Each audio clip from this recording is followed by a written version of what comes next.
보실까요? 계속 내분비샘의 이제 파트 2. 좀 전까지 내분비샘에서 간내 시상하부를 통한 뇌하수체 전엽과 후엽이 있었다라는 거. 그 다음에 목에 있는 갑상샘과 부갑상샘에 대한 이야기를 했고, 이번에는 이자 위에 붙어 있는 이제 부신이라고 하는 아이에 대해서 세 번째 부신이라고 하는 것에 대해서 알아볼 건데, 부신은 크게 겉질과 속질, 예를 들면 수박으로 따지면은 검고 초록인 애가 바깥쪽 우리가 보이는 게 이제 겉질이 되는 거고, 우리 수박을 빨간 걸 먹다가 하얀 부위가 되면 안 먹지. 그 하얀 부위는 속질이다라고 생각하시면, 속껍질, 바깥껍질, 겉질, 속질 이렇게 생각해 주시면 돼요. 그래서 여기서 보시게 되면 크게 겉질이 있고요. 그 다음에 속질이 있습니다. 그런데 또 겉질은 또다시 둘로 나뉘어지게 돼요. 둘로 나뉘어지는데 여기선 무기질,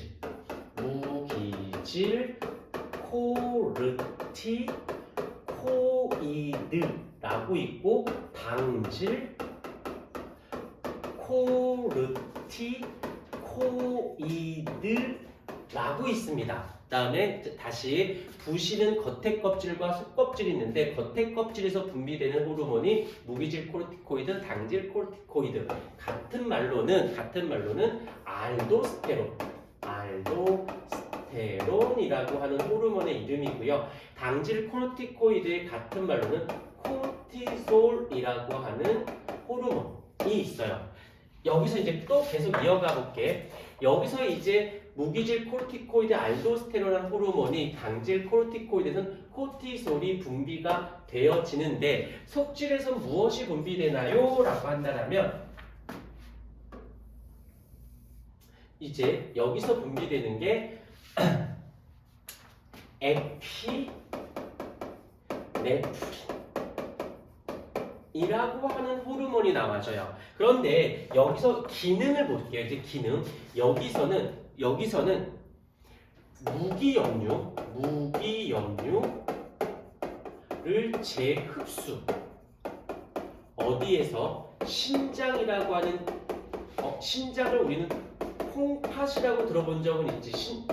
신장이라는 단어보다 콩팥이 좀 더 익숙할 건데, 실제로 신장을 좀 딱 떼서 보니까 콩이나 팥같이 생겼대. 그래서 콩팥이라고 하는 겁니다. 그 다음에 십이지장이라고 있거든. 위하고 소장 중간에 십이지장이라고 있는데, 얘가 왜 12지장이냐면 12지장.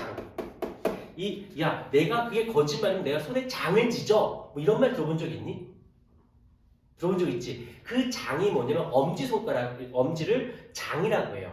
근데 이 엄지손가락이 12개, 12개 정도 많이 길이가 됐다라고 해서 12지장이다 라고 말을 해준다고 해요. 그러니까 되게 좀 웃긴 게, 어떤 거는 영어로 쓰고, 어떤 거는 한문으로 번역하고, 어떤 거는 순 우리말로, 겉질, 속질, 피질, 수질, 예전에는 피질, 수질이란 말 썼거든.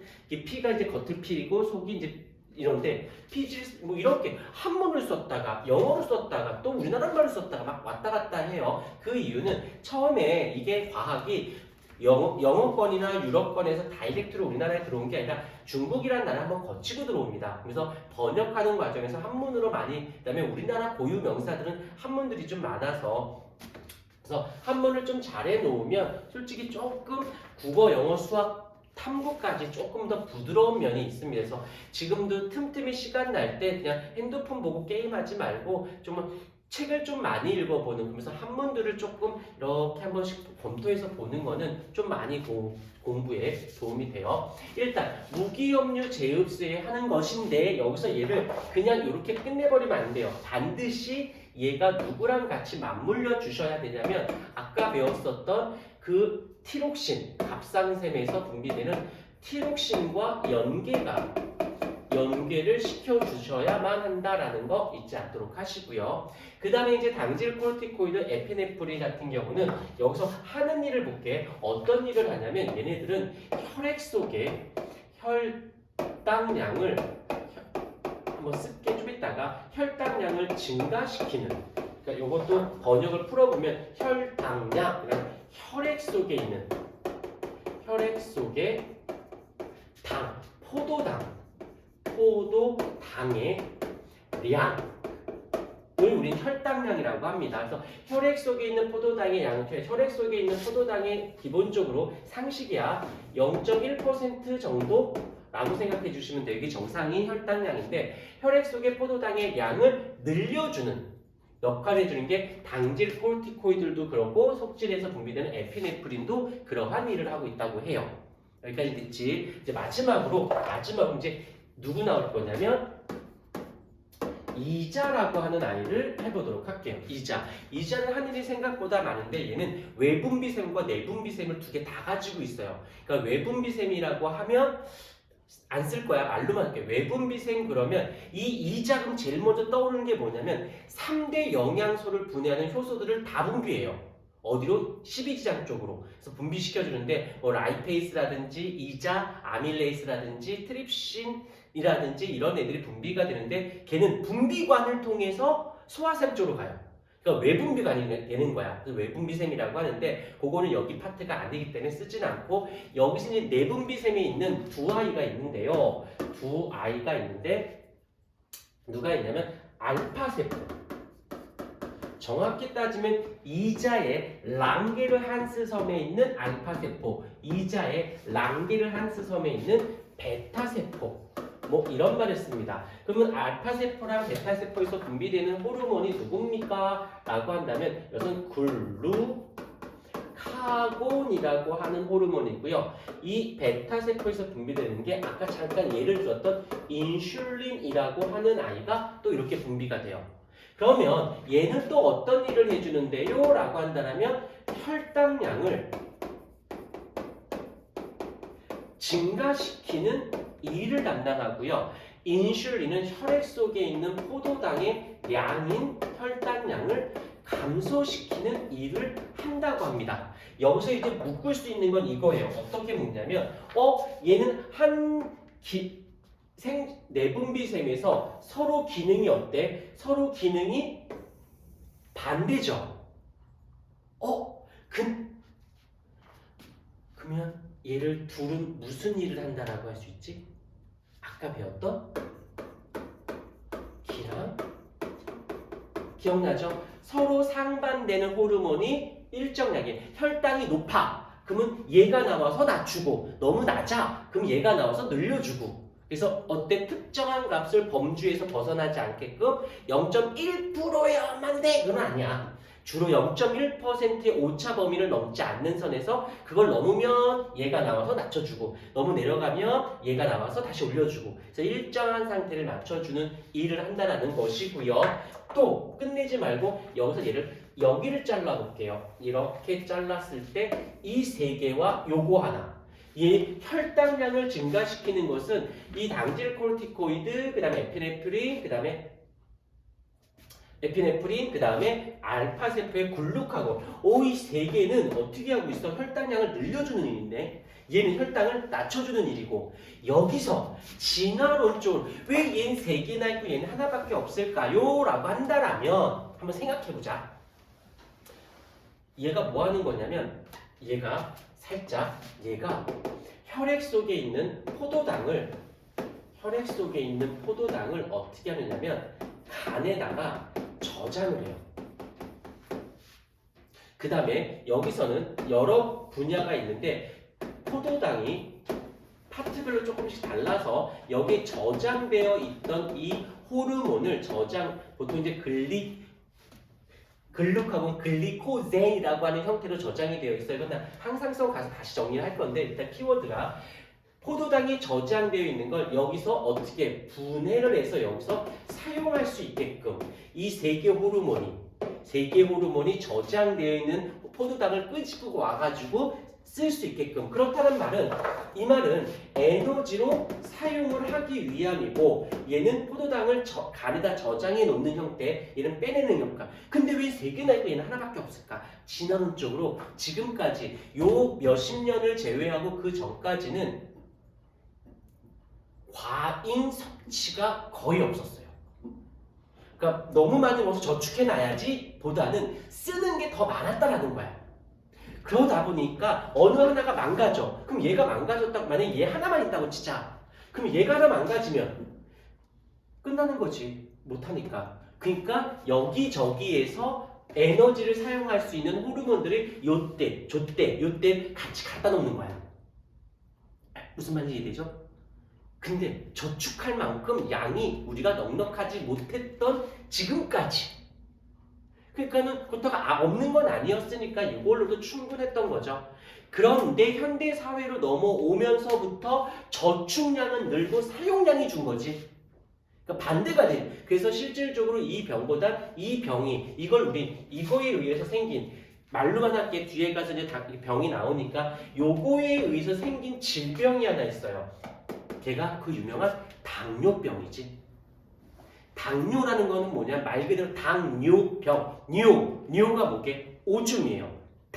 포도당. 오줌으로 포도당이 나가는 거야. 여기서 간단하게 본 적은 없겠지만 쉬놓고 소변을 이렇게 봐라.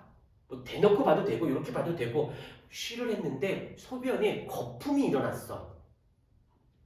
근데 쉬할 때마다 그러면 좀 생각해 봐야 되는데 어떨 때는 거품이 나는데 어떨 때 거품이 안 날 때도 있거든. 그 거품이 났다라는 건 미량이지만 소변으로 포도당이 방출됐을 때 거품이 생겨요. 근데 이 당뇨병 환자들은 이게 분비가 안 되는 거야. 그래서 포도당이 혈액 속의 포도당을 간에다 저장해야 되는데 저장하지 못하고 오줌으로 나가버린 거지. 그러면 포도당이 내 몸에 부족한 거잖니? 다시 말하면 혈액 속에 포도당이 많은 거야. 혈액 속의 포도당을 저축을 해줘야 되는데 저축을 못하고 얘 분비가 안 되니까 저축을 못하니까 그대로 있는 거지. 그래서 오줌으로 나간다든지 그 혈액 속의 포도당들이 약간 당의 성분이다 보니까 들러붙어서 썩게 한다든지 부작용을 일으킨 그걸 합병증이라고 얘기하거든요. 그래서 당뇨병에 걸리는 경우는 뭐 가장 일반적으로 손끝 발끝이 썩어요. 왜? 당이 포도당을 잘 썩거든. 그러니까 걔네가 거기 농도가 높다 보니까 거기서 썩어서 막 괴사가 일어나고 막 이래요. 그런데 그게 어떤 기관에 가서 그런다든지 저기 가서 한다든지 그러면 합병증에 의해서 당뇨병은 다이렉트적인 질병보다는 합병증에 의한 질병이 훨씬 더 많습니다. 답은 얘는 고치기가 굉장히 힘들어요. 게다가 유전일 가능성이 굉장히 요거를 생활과학적으로 가면 좋은데 생활학적으로 가면 좋은데 일단은 그래서 여기 같은 경우 그래서 내 부모님, 친인척들, 친가나 외가를 이렇게 봤을 때 당뇨병 있다. 그러면 나는 걸리겠구나 라고 생각하시면 돼요. 근데 아빠 엄마가 당뇨병이야? 100%구나 라고 생각하시면 돼요.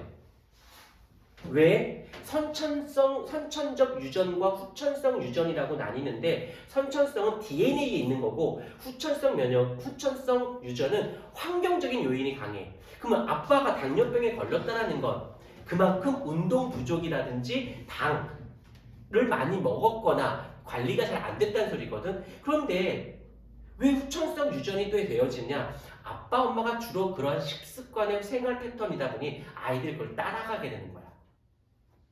그래서 내가 선천성으로 아빠 엄마가 당뇨병이야. 그럼 내가 당뇨병을 안 걸릴 수 있는 방법은 유전적으로는 방법이 없어요.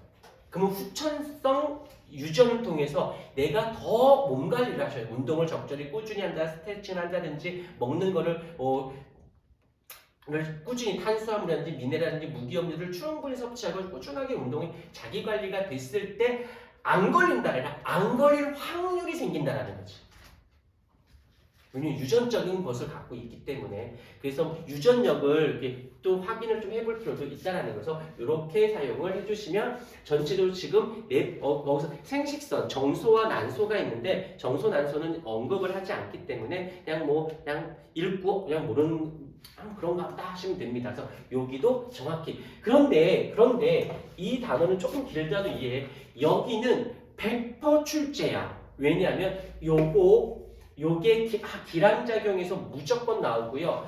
요 아이도 항상성에서도 반드시 출제가 됩니다. 그래서 얘를 알면 항상성은 부드럽게 가는 거고 얘가 대충 얼서프게 해놓으면 항상성은 또다시 공부해서 어쩔 수 없이 다시 외워야 되는 상황이 생긴다는 걸 봐주시면 돼요. 오케이.